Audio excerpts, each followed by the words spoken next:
রণবীর সিং এর ধুরন্ধর সিনেমাতে শিশু শিল্পীকে নায়ক হিসেবে নেওয়ার অভিযোগ উঠেছে। এর মধ্যে ধুরন্ধর সিনেমার ট্রেলারে তার এক ঝলক দেখা গিয়েছে।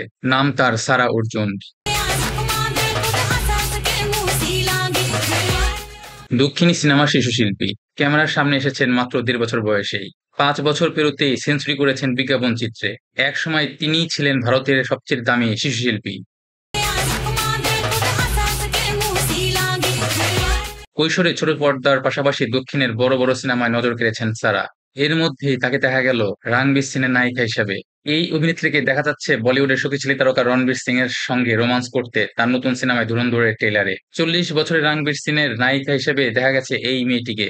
এই নায়িকা এখন রীতিমতো ভাইরাল। শিশু শিল্পী হিসাবে সারা অর্জুন বহুদিন ধরেই মন জয় করে আসছেন দক্ষিণে। আর সেই সারাকেই ৪০ বছরের রণবীর কাপুরের সঙ্গে এমন দারুণ রোমান্স করতে দেখা যাচ্ছে। যদিও সারা অর্জুনের এখন বয়স ২০। বন্ধুরা, তোমাদের সারা অর্জুনকে ধুরন্ধর সিনেমায় কেমন লাগছে আমাদেরকে কমেন্টস করে জানাও। আর সিনেমার সকল খবর সবার আগে জানতে চ্যানেলটি সাবস্ক্রাইব করে রাখো। খুব দ্রুতই নতুন কোনো কন্টেন্ট নিয়ে তোমাদের সামনে হাজির হব।